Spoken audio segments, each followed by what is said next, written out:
The snow had been coming down sideways for over an hour when the doorbell buzzed. It was late, close to midnight, and we hadn't seen another car on the lot since dusk. The man standing outside didn't wave or look up at the camera. He just waited. No luggage, no jacket hood up, and when I finally buzzed him in, he didn't speak, not even when I handed him the key. Room 3A. He signed the register with a name I couldn't read, not because the pen skipped, the handwriting was just that illegible, almost like it was meant to be. Let me know where you're listening from tonight and if you've ever worked a night shift where something just didn't feel quite right. And if you find comfort in these quiet stories, consider subscribing so you won't miss the next one. My name's Dana Ellis. I was 37 when this happened, now 56, and I still think about that man from time to time. Back then, I worked the night desk at a small mountain lodge just outside Leadville, Colorado. It wasn't anything fancy. 8 rooms, 2 floors, a fireplace in the lobby that only half worked, and a snack bar that mostly held expired granola bars and dusty bottles of ginger ale. The winters were long and quiet. We'd get a handful of guests, hunters, skiers, the occasional couple trying to unplug. Most nights it was just me and Len Turner, the maintenance guy. Len was one of those men who always had a thermos in his hand and a weather update on his tongue. That night, the forecast had called for 4 inches. We got closer to 12. It came down fast, thick, and wet, the kind of snow that muffles everything and makes the whole place feel like it's underwater. I was sitting behind the desk with my feet on the heater and a crossword half done in front of me when the bell rang. The man who came in never gave a name. At least, not one I could read. He had the look of someone who'd driven a long way without speaking to another soul. Tall, mid-40s maybe. Pale face with no real expression. His clothes were simple, but soaked faded jeans, flannel shirt under a thin gray jacket, and boots that looked older than I was. He didn't meet my eyes, didn't ask questions. He just stared at the guest book, scribbled something down, and slid it back. I offered him a hot drink from the lobby machine. He didn't respond. I handed him the room key. 3A, upper level, left side. He nodded once, turned, and walked down the hall without a word. When the door to his room clicked shut, I remember realizing that I hadn't heard him speak at all. Not even a thanks. Len came in a few minutes later, shaking snow off his jacket and muttering about a busted light near the dumpster. I told him about the guest. Just checked in, I said. Didn't say a word. Len raised an eyebrow. In this weather? Said nothing. No coat either, really. He leaned on the counter and pulled out his thermos. What name did he give? I slid the book over. Len squinted at the line and frowned. That's not a name. That's just scribbles. We both stared at the register. It looked like someone had drawn 3 loops and dragged the pen off the page. Len said, "You sure this guy isn't drunk? He didn't smell like it. Just off." We let it go. We'd had stranger guests.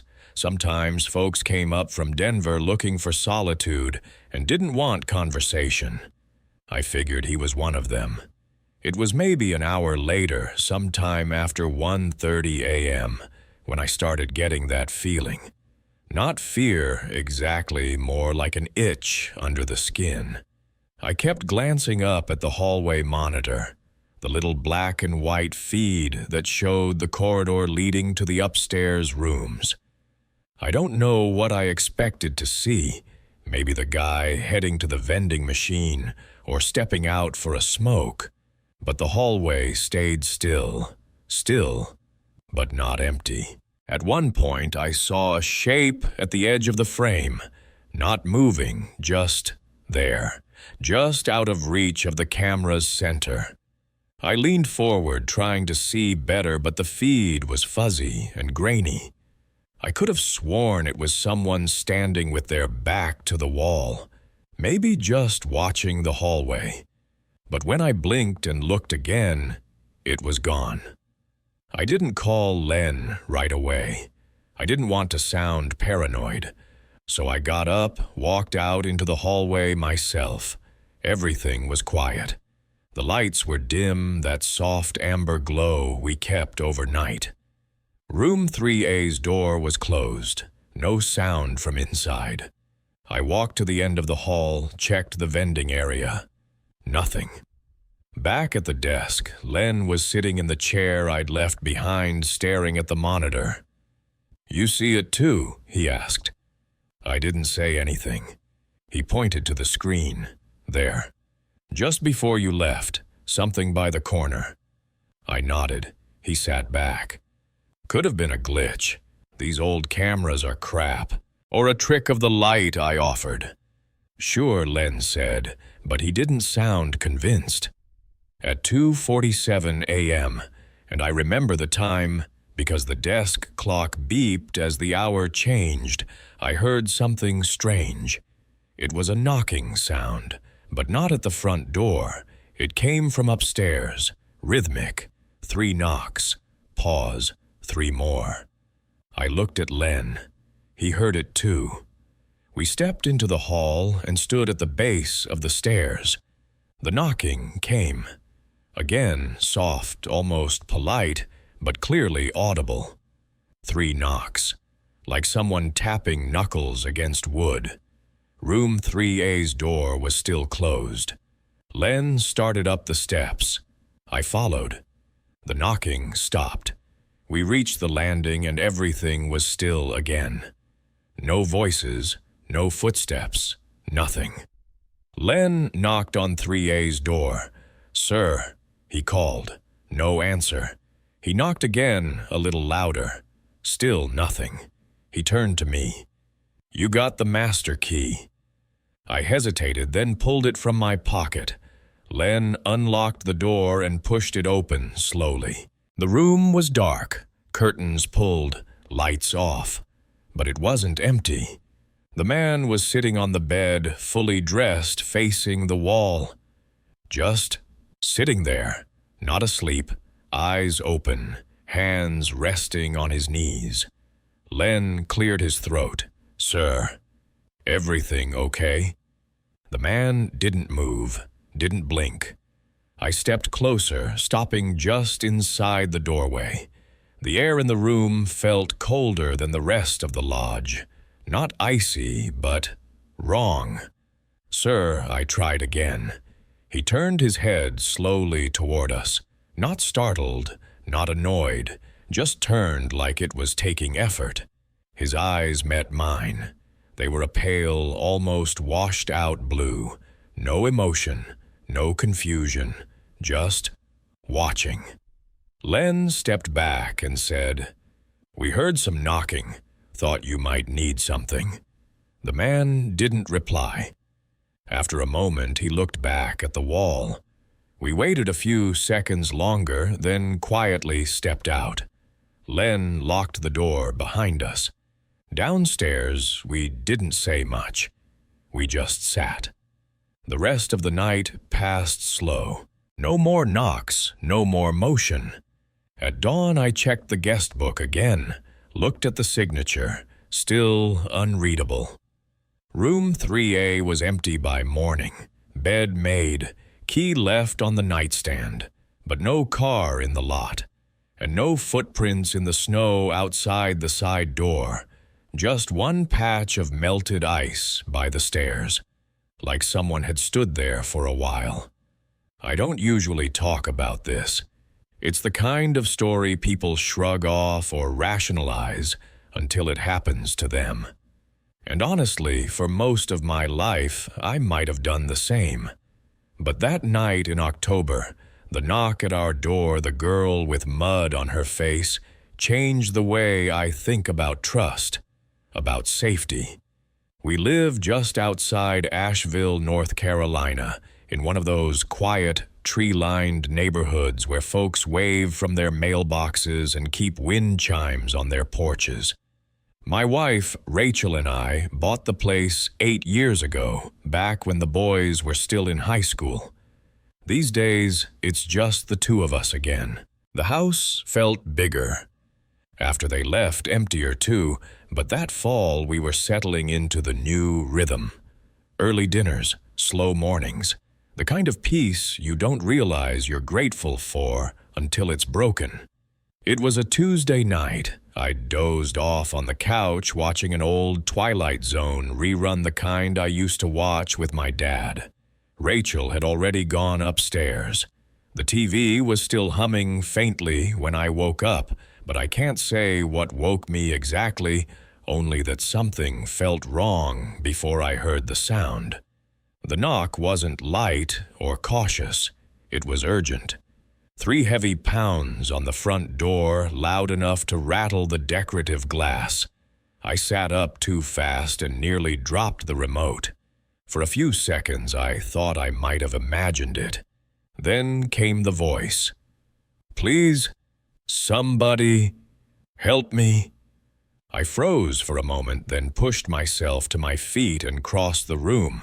Rachel must have heard it too, because she appeared on the stairs in her robe, her face tense, eyes still adjusting to the light. "Is someone out there?" she whispered. I nodded and pulled back the curtain a few inches. Just outside, barely visible in the dim porch light, stood a young woman. Early 20s, maybe younger. She was soaked hair, tangled, clothes caked with mud, her bare feet planted directly on the concrete. She says she needs help, I told Rachel. Says someone tried to attack her. We didn't open the door. Not right away. Something about the way she stood there, how her eyes kept darting behind her, set off an instinct I didn't know I had. Rachel held my arm tightly, and I could feel her nails digging into the fabric of my sleeve. I spoke through the door. "What happened?" The girl's voice cracked as she spoke. She said she'd been running through the woods for miles, that a man with a knife had tried to grab her, and she'd barely escaped. "Please," she kept repeating. "He's still out there." I turned to Rachel, who was already walking toward the phone. "Call 911, I said. "Now." While Rachel made the call, I stayed by the door watching the girl. She paced in short circles, muttering under her breath, then slammed her fist against the door again. "Why are you just standing there?" she yelled. "Let me in." I told her we'd already called the police, that help was on the way. And that's when she stopped, just froze. Her whole demeanor changed in an instant. She looked directly into the side window, her eyes sharp alert, in a way that didn't match the panic in her voice.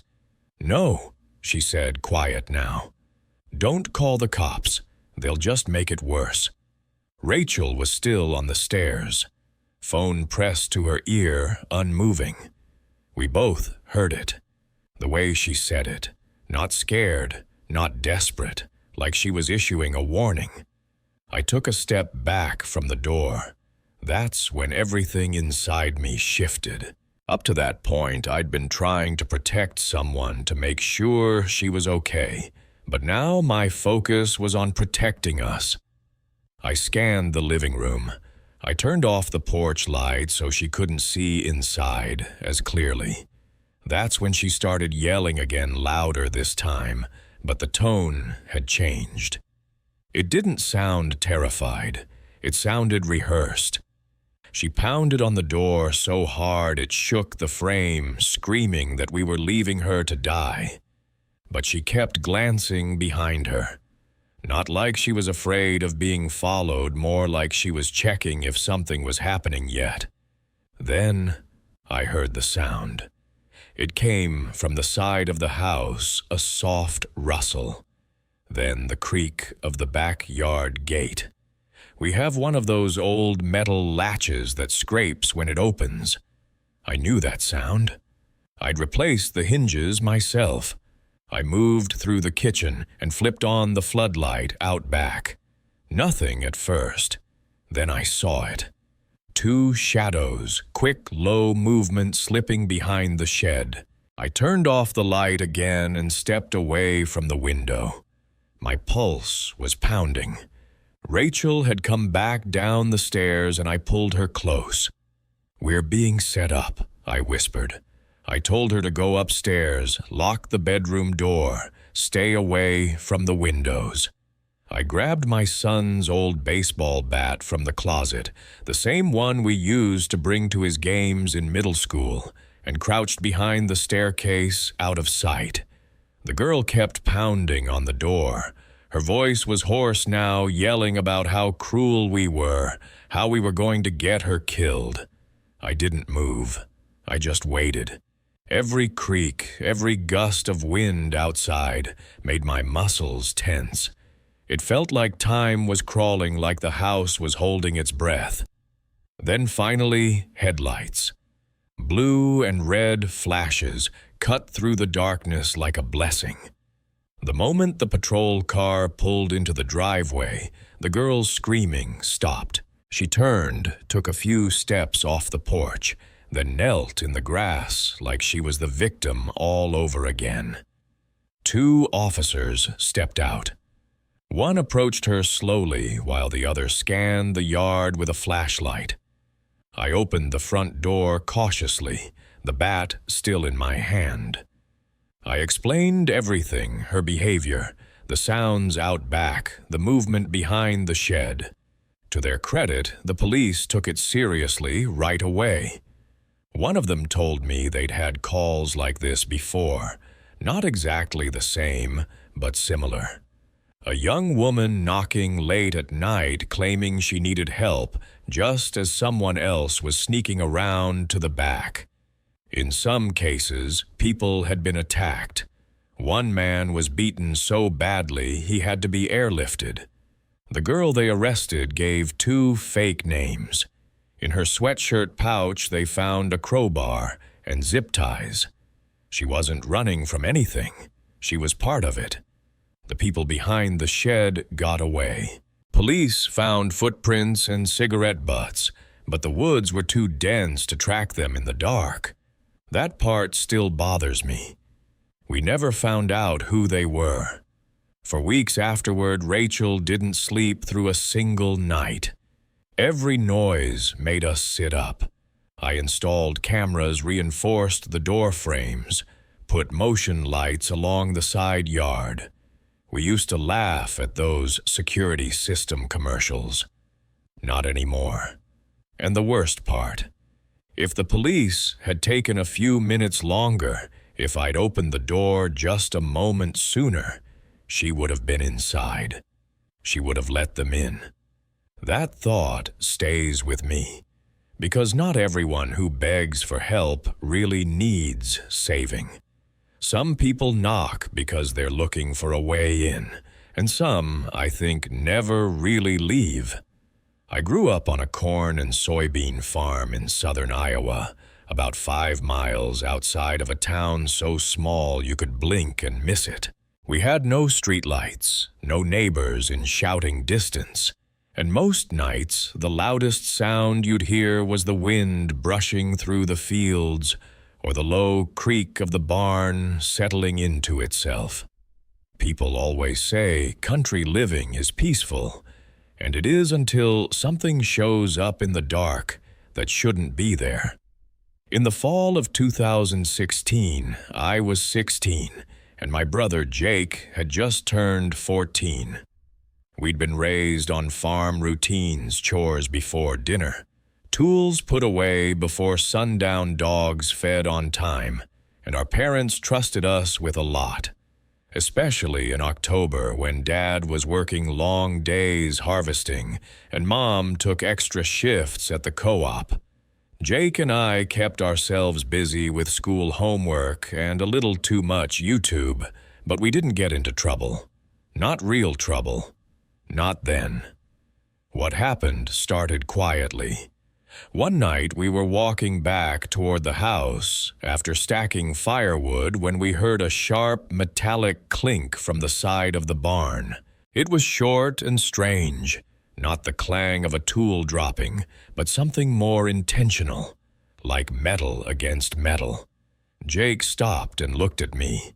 He grinned and whispered, "Raccoon." I nodded, but I remember feeling uneasy. We'd lived around animals our whole lives, and I knew that sound didn't belong to any raccoon. It was too clean, too precise. But we were tired and the porch light was already on. We went inside and forgot about it. The next night it was Boomer who noticed something. Boomer was our black lab, fat-friendly and lazy most days. He wasn't the kind of dog to bark at every little thing, but that night he went stiff at the back door, tail low, ears up, growling deep in his chest like he was seeing something we couldn't. I pulled the curtain back and stared out into the dark. I couldn't see anything beyond the porch light's reach, but Boomer stayed frozen, eyes locked toward the barn. Jake wanted to grab the flashlight and check it out, but Mom shouted from the other room that we'd better not be sneaking out at night. She figured it was just a possum. We didn't argue. But that was the night we started watching. Over the next few days, little things started to go missing. A pair of Dad's gloves disappeared from their usual nail by the barn door. A length of rope that had always hung in the corner was found coiled on the ground. Jake even found a small pocket knife in the dirt near the chicken coop, half buried, rusted, but not ours. We showed it to Dad, and he just shrugged. "Raccoons," he said, "or one of the neighbor kids messing around." But we didn't believe that. The neighbors had kids, sure, but none that'd sneak around someone else's property in the middle of the night. Jake had bought himself a cheap GoPro the summer before, so we decided to rig it up with duct tape and hide it behind a stack of feed bags in the barn. It only had motion activation and a tiny memory card, so we knew we might not catch much. Still, we left it running for 4 nights. Nothing. Then on the 5th, we got something. I remember watching the footage with Jake on my laptop, both of us huddled close, expecting nothing. At first, it was the usual, a mouse skittering some dust floating through the frame. But then around 2:13 a.m., the barn door opened slowly. A figure stepped in. No flashlight, no sound. He moved like he'd been there before. Careful, quiet steps across the concrete floor. He didn't touch anything, just stood near the center of the barn, slowly turning his head as if listening. Not looking, listening. After about 2 minutes, he slipped out again and pulled the door shut behind him. We must have watched that clip 10 times. The footage was grainy, but it was enough. You could see the build, thin, average height hood up. The way he moved didn't match the idea of a drunk or a prankster. This guy had purpose. We showed Dad the video. He went pale, didn't say much, just walked into the den and unlocked the gun cabinet. The next day, he installed a new camera, a proper one with night vision and a wider lens. He also started chaining the barn doors shut at night, like he used to when we were younger. That night, Boomer went crazy again, barking louder than ever. The morning after we checked the footage, the same man was back. This time he didn't go inside. He just stood outside the barn facing the house, not moving, just standing. It was that image that stuck with me. Not a threat, not a break-in, just someone watching us watch him. We didn't sleep much after that. Jake started keeping a bat by his bed. I slept with a flashlight under my pillow.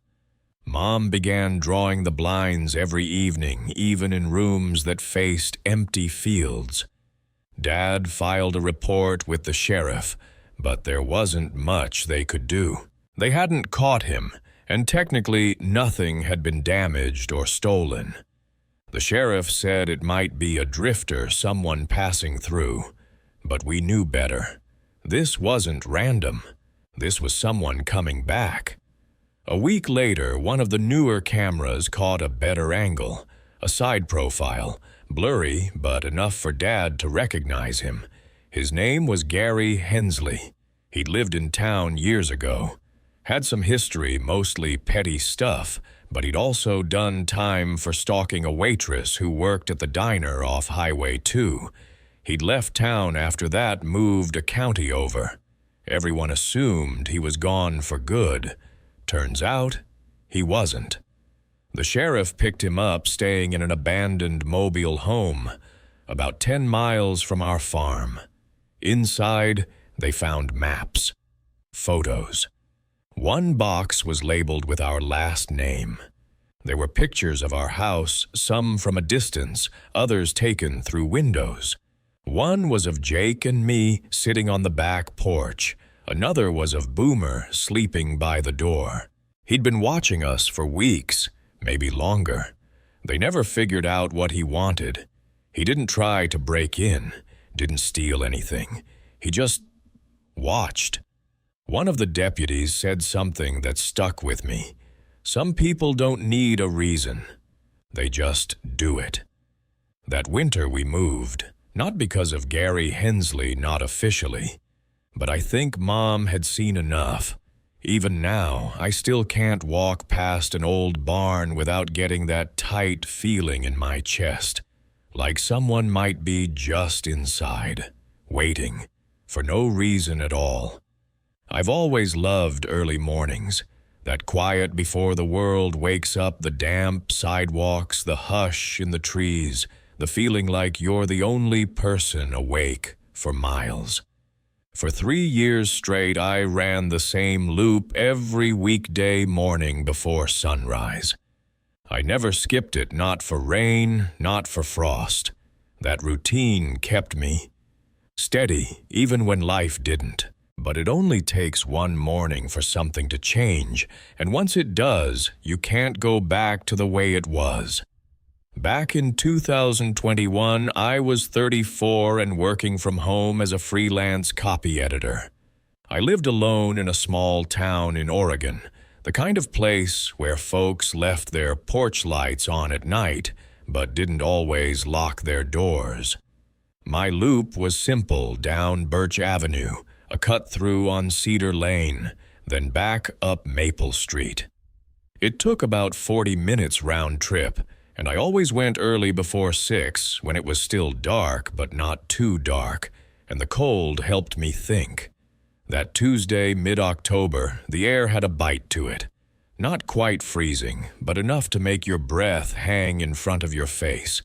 I wore my usual gear fleece-lined leggings, gloves my old Columbia windbreaker zipped up to my chin.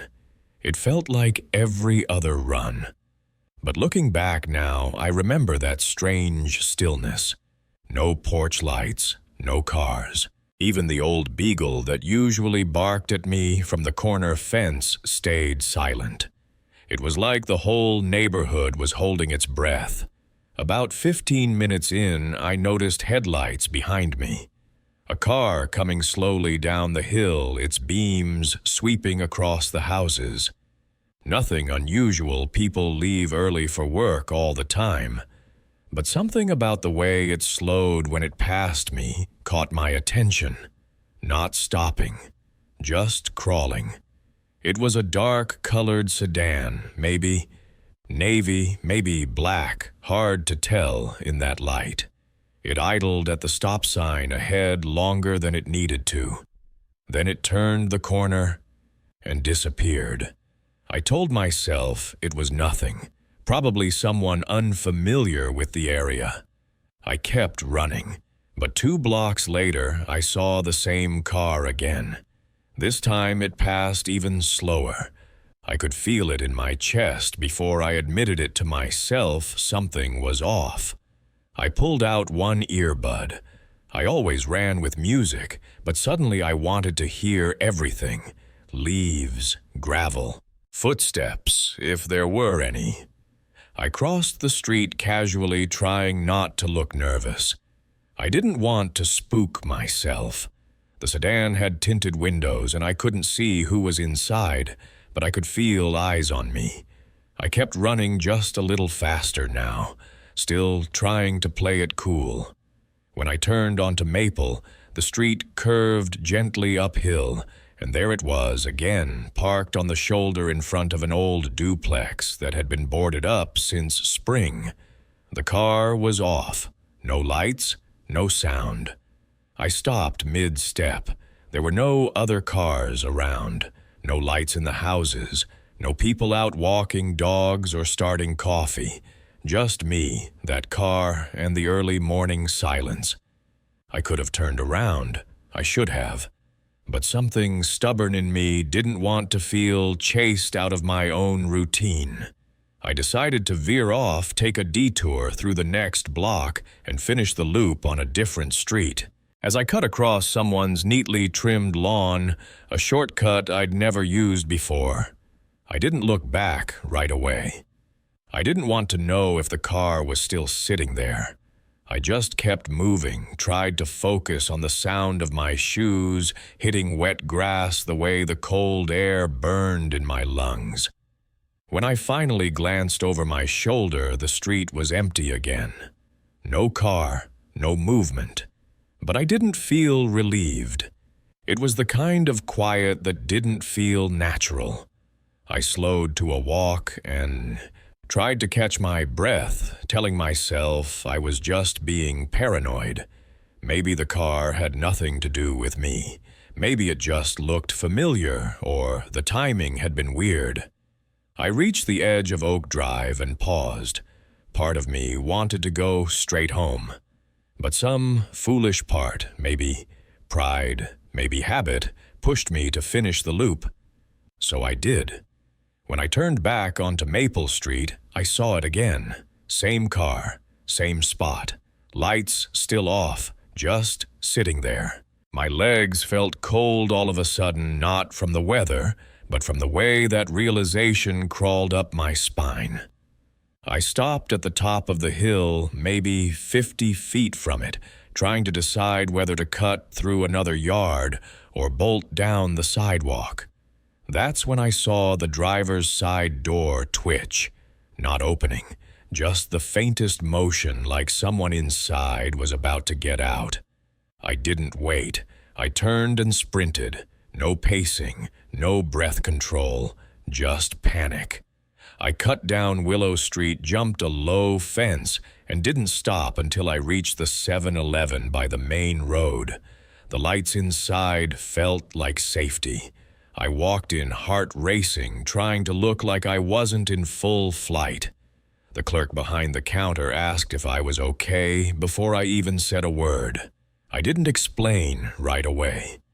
I stood in the candy aisle pretending to browse, eyes flicking toward the front windows every few seconds. After 10 minutes passed with no sign of the sedan, I walked the rest of the way home along well-lit streets. I didn't go jogging the next morning. I didn't go for the rest of the week. That afternoon, while I was watering the porch plants, my neighbor Kelly came over. She was one of those neighborhood types who always knew something before anyone else. She leaned in close and asked if I'd heard what happened a few streets over. I hadn't. She told me a woman around my age had gone missing during her morning walk. Same day, just after sunrise. The cops were canvassing already, asking about a dark sedan. My legs nearly gave out. I told her everything. The car, the way it followed me, the way it kept showing up. She looked horrified and told me I needed to call the police. So I did. I gave them everything I remembered. The car's shape, its plate number, or what I thought I saw of it, something with an M and an 8. An officer came by the next morning to take a full report. He was calm. He told me I probably avoided something awful just by listening to my gut. The story made local news that night. They didn't release the missing woman's name, but the details were too close. Her phone had been found in some bushes not far from where I'd seen that car parked. No security cameras caught it clearly. She still hasn't been found. That's the part I can't shake, the not knowing. How close it came to being me. I don't jog in the dark anymore. I tried once, a couple weeks after it happened, but I froze the moment I heard a car engine behind me. Now I run in the afternoons when people are outside raking leaves or walking dogs or waving from across the street. I tell myself it's enough, but sometimes when a car slows down near me, even just a little, I feel it again, that tightness in the chest, that electric knot in the gut. I never saw the driver's face, but in dreams I do. A shape behind the glass. Eyes behind tinted windows, watching, waiting. I never thought much about security before this. We lived in a nice neighborhood, the kind with trimmed hedges, Halloween decorations in every yard, and dads who wave when they take out the trash. Our biggest concern was whether the leaves would clog the gutters again. It didn't feel like the kind of place where anything bad could happen. And that's probably why it hit us so hard. My name's Mark Graham. I was 39 when this happened, working in IT from home, while my wife, Julie, taught 3rd grade at the elementary school just down the road. We had 2 kids, Emma and Tyler, 9 and 6, and our lives were as normal as they come. Soccer practice, school lunches, weekend, Target runs. We weren't oblivious, just busy. Until the first box showed up. It was a Tuesday in late October. I came home from the grocery store and found a small cardboard box sitting neatly on our porch. No return address, no stamps, no branding. Just the Graham family written in neat block letters with a black Sharpie. I figured Julie had ordered something and forgot to mention it. I brought it inside and set it on the kitchen counter. We opened it after dinner. There was nothing inside. Just an empty box. No packing material, no receipt. Weird, but not disturbing, not yet. Julie laughed it off, said maybe it was a shipping error or some prank by one of the neighborhood teens. I agreed. That made sense. But something about it scratched at the back of my mind. Why our name? Why no address or label? 2 days later, another box came. Same shape, same neat handwriting, same delivery, left quietly on the porch while we were out. This one had something inside, a stack of bundled newspapers, all local, all from that week. Nothing alarming, just odd, like someone had collected them specifically for us. Julie was still joking about it, but I had stopped finding it funny. By the end of the week, we'd gotten 4 more. Each one slightly stranger. One had dried leaves inside, brittle, curled like they'd been gathered from our backyard. Another held a single pink baby sock. We didn't have any babies in the house.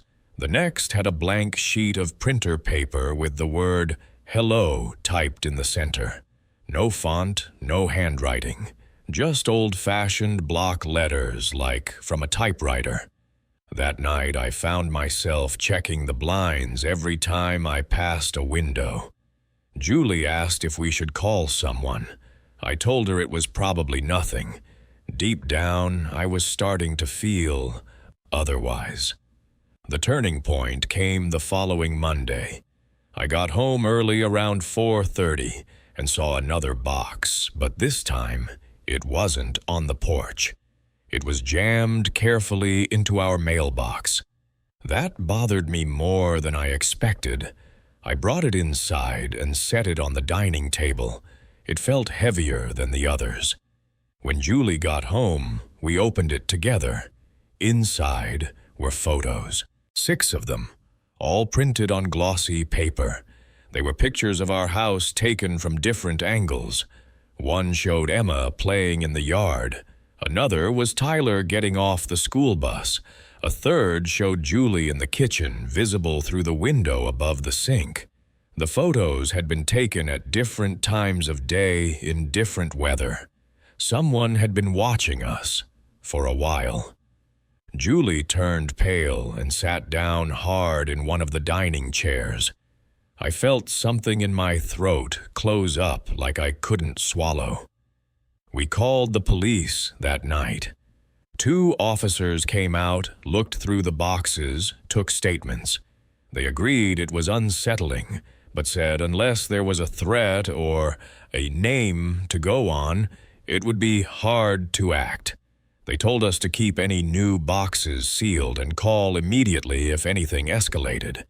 That night I didn't sleep. I kept getting up to check the locks to walk the perimeter of the house with a flashlight. I knew it wouldn't help, but it felt better than doing nothing. The next morning, another package arrived. This one had photos taken at night. One was of our bedroom window with the curtains half drawn. Another showed Julie in the kitchen again, this time. Washing dishes, time-stamped 9:13 p.m. We'd been watching a movie at that exact time. That meant someone had been standing outside our house in the dark while we sat just a few feet away, completely unaware. The police took this round of photos more seriously. They promised extra patrols and said they'd increase presence in the area. But the boxes didn't stop. One arrived every day, sometimes 2. One held a close-up photo of Tyler's bedroom window. You could see the stuffed animals on his bed. Another had a lock of blonde hair taped to a sheet of paper. In red pen, someone had written, "So close." That's when Julie broke down. She cried in the hallway while I stood there holding the paper, trying not to fall apart. I knew one thing for sure. Whoever was doing this wasn't just playing games. They were inside our world. They knew our rhythms. They were watching closely enough to know when we were home, when the kids were alone, when the lights were off. At the suggestion of one of the officers, I started knocking on doors, asking neighbors if they'd seen anything. A strange car. Someone loitering. Most people hadn't noticed a thing. But 2 houses down, the one with the overgrown hedge and faded shutters, I met a man named Alan. I'd seen him before, maybe twice in the 8 years we'd lived there. Always in the same brown hoodie. Always quiet. When I asked if he'd noticed anything unusual, he didn't answer right away. He just stared at me like he was trying to decide what to say. Then he mumbled something about not really paying attention and closed the door. 2 days later, we caught him on our camera. He was in the side yard, 2:37 a.m., carrying a flashlight and a small box. He moved slowly like he wasn't in any rush, like this was something he'd done 100 times. We called the police immediately. They arrested him that morning. At first, he denied everything. But when they searched his house, they found more photos. Stacks of them. Some taken from across the street. Others from just outside our windows. There were logs, handwritten notes describing when we left for work, what time the kids got home, when we turned out the lights. He even had boxes labeled with our names. He told the police he wasn't trying to hurt us. that he liked seeing us safe, that we reminded him of something he'd lost. He never explained what. He ended up taking a plea deal, some combination of stalking harassment and invasion of privacy. I stopped following the case after that. I didn't want to know more. I just wanted him gone. We moved 6 months later. Different state, new jobs, new school for the kids. We don't put our names on the mailbox anymore. Julie still keeps the blinds closed even in the middle of the day. I check every package twice before I bring it inside. I know it's over. I know he's gone. But sometimes when I come home and see a box on the porch, even if it's just diapers we ordered for my sister's baby, my stomach still knots. Because once someone like that decides to watch you, it's hard to ever feel unwatched again. The year after my sister passed, I moved back into the house we grew up in. It wasn't something I'd planned, but when Jeanette died unexpectedly and the property passed to me, it felt wrong to let it sit empty. We didn't have much family left, and I was retired by then, so there wasn't anything tying me down in Raleigh. I packed my things, left the condo, and returned to Oak Hollow, a quiet little town, where time moved a few ticks slower, and where I figured I'd find some peace. The house was old, but still solid. White clapboard siding, sagging porch swing, and a backyard with a rusted bird bath that hadn't seen water since 2006. Jeanette had kept it up best she could, but it had a way of settling into stillness like an old dog that only got up when it had to. I spent the first few weeks dusting, clearing out closets, finding odd things she'd tucked away over the years. Some of it made me laugh. Other things, like the small clothes folded neatly in the linen cabinet, just confused me. Jeanette had never had children. I figured it was charity work. She'd volunteered at the church nursery sometimes, and maybe she'd held on to something sentimental. But there were other things. A drawing tucked behind a dresser done in crayon signed Ben. A pair of little shoes under the guest bed. One of those old toy phones with the plastic rotary dial and rolling eyes. At first I dismissed it. This was Jeanette, she kept odd things. Maybe she'd watched someone's child now and then. But as the days wore on, the house began to feel less empty. It started small, the creak of the hallway floorboards at night. That wasn't unusual. Houses like that always had their rhythms. But then I noticed the light in the back bedroom. The one that used to be ours when we were girls would sometimes be on in the morning. I'd go to bed with every switch turned off. No timers, no smart bulbs, just old-fashioned pull cords. Yet more than once, I'd wake to see the faint yellow glow under the door. One morning, I found toys lined up in the hallway, a row of tiny plastic animals I hadn't seen before. They were placed with care, tail to nose, like a parade. I don't scare easily. I've lived alone most of my life and was raised by Depression-era women who believed fear was a waste of time. But I did start locking my bedroom door at night, not out of panic, just out of uncertainty. I tried to ignore it until I couldn't. One afternoon, I opened the hall closet and found something pinned to the inside of the door, a photo aged and yellowing of a little boy standing in the backyard by the bird bath. He looked about 5, blonde bowl cut, wearing red corduroy overalls. The photo had been taken in summer, you could tell from the full leaves and the bright light, but I didn't recognize the boy. There was handwriting on the back, Ben, July 1994. I sat down on the floor right there in the hallway. I kept reading that name over and over.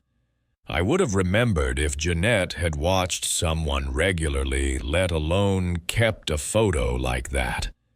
That night, I brought it up to Walter, the neighbor next door, who'd lived there since the 80s. We were sitting on his porch drinking sweet tea, watching the lightning bugs. I showed him the photo and asked if he knew anything about a boy named Ben who might have stayed there.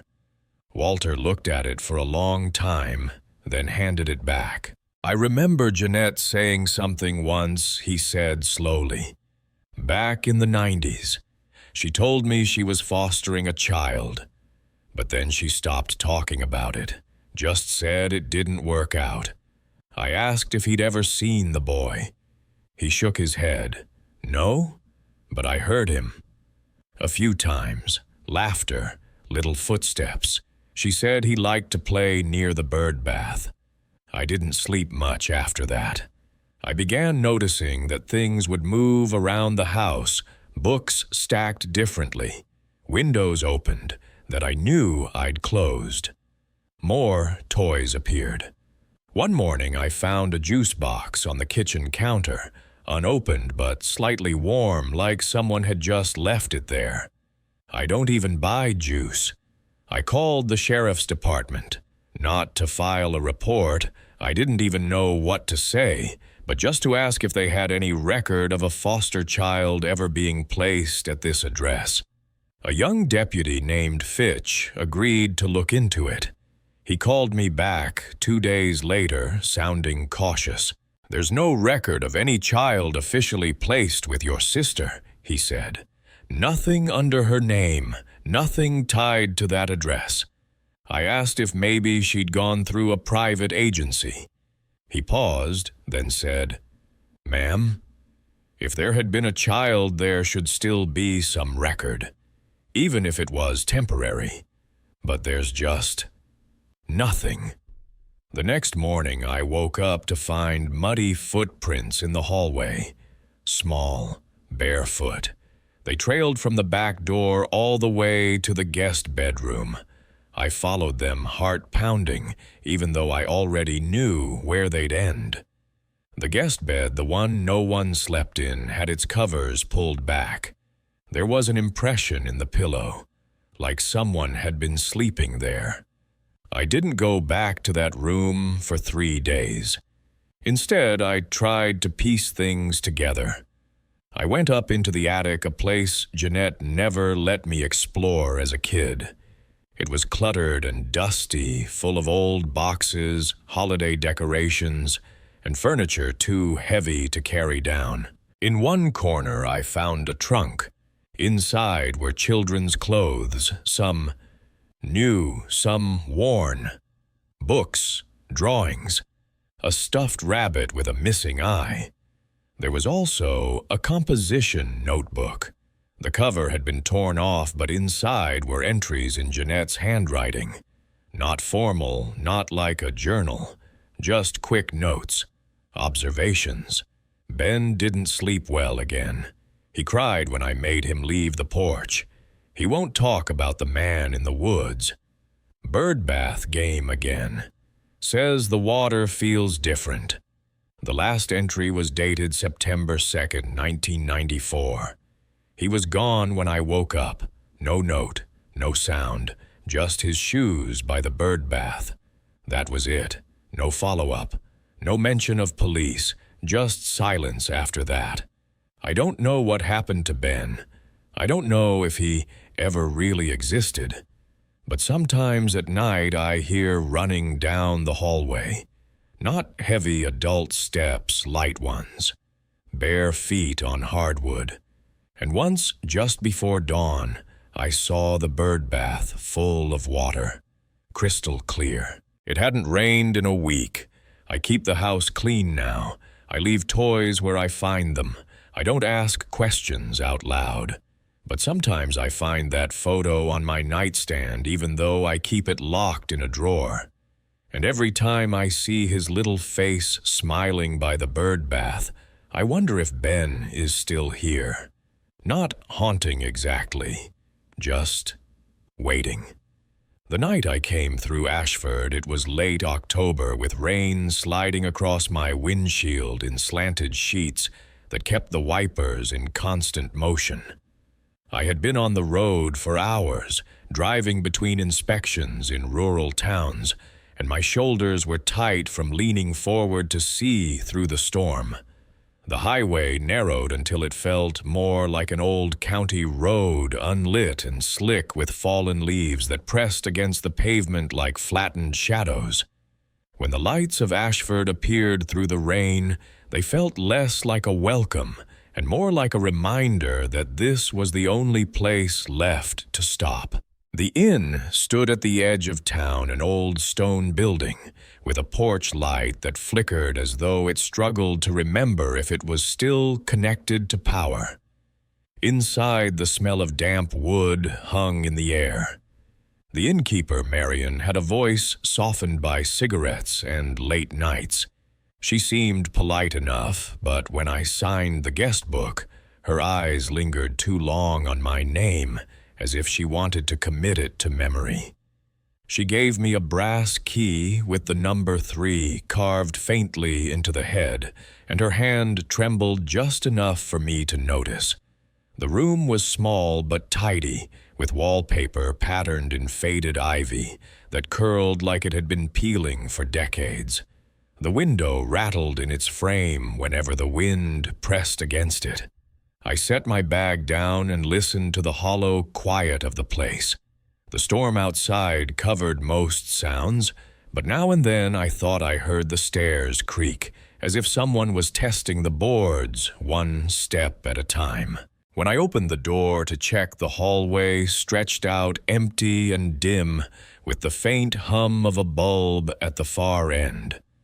I lay in bed and tried to let the steady rain lull me toward sleep, but rest never came.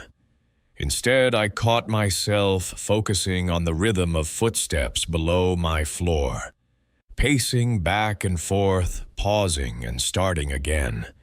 It was too slow to belong to someone working too restless to be casual. I told myself it was Marion closing up for the night, but I couldn't shake the impression that whoever moved down there had no intention of stopping. Sometime after 2, I heard a knock. It wasn't on my door, but faintly down the hall, a dull sound that repeated every few minutes. When I finally opened my door, the hallway stretched out still and silent. The wallpaper faded to gray where the light failed to reach.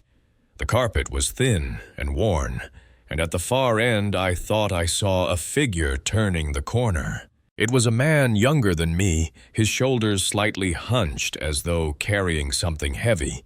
He never looked back, but I caught a glimpse of his pale profile before he disappeared. I walked toward the stairwell and found nothing there but the faint smell of wet earth. When I leaned over the railing, the lobby below was dark, though the front door stood unlocked. A draft crept in, making the key ring on the counter tremble with a faint metallic note. I thought about locking the door myself, but the idea of stepping into that lobby alone left me colder than the storm outside. Back in my room, I tried to convince myself the figure had been another guest, but I hadn't seen any cars in the lot besides mine.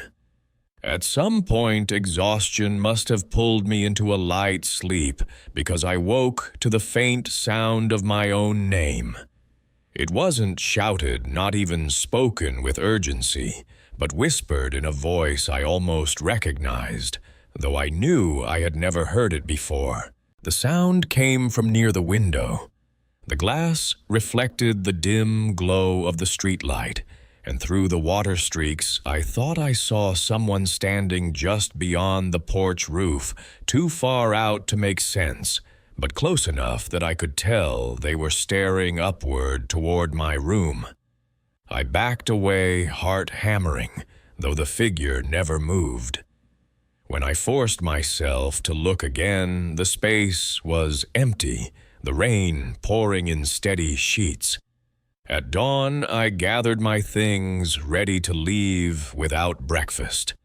Marion was already in the lobby, though I hadn't heard her come downstairs. She didn't ask how I'd slept. Instead, she slid the guest book toward me and asked me to sign out. My name from the night before was gone, as though it had never been written. Only the name Caleb repeated in uneven handwriting across the pages, stretching back weeks. Marion's eyes held mine a little too long, and when she finally spoke, it was only to say, "Safe travels, Mr. Mercer." I drove out of Ashford that morning with the sense that something had followed me to the edge of town, waiting just beyond the tree line, patient enough to remain unseen. I never went back, and to this day I keep the brass key tucked away in my desk drawer. Its number is worn nearly smooth, but when the light catches it, the faintest outline of a 3 still shows, as though it refuses to let go of the night I spent in that inn. That night in Ashford has stayed with me, not because anything leapt out or struck with violence, but because of how ordinary it seemed until I listened closely. It is often in the details we overlook, the pacing on a floor, the way a voice carries when it should not, the sense that your name has been written somewhere. Without your permission, that unease settles in deepest. Across these stories, the same thread seems to appear, again and again. It is not the storm, nor the roads, nor the rooms themselves, but the way places remember us when we try to leave them behind. These towns, motels, highways, and empty corridors may appear unremarkable in daylight, yet in the quiet hours, they reveal something we were never meant to notice. I sometimes wonder if we carry those moments with us, or if those places keep a part of us waiting patiently for our return. Either way, the silence that follows is rarely empty. Thank you for staying with me until the very end. If you'd like to spend more nights in these quiet, unsettling places, please subscribe, share this with a friend, and follow along for future stories. I'd like to ask you, have you ever stayed somewhere that felt ordinary during the day, but completely wrong once the lights went out?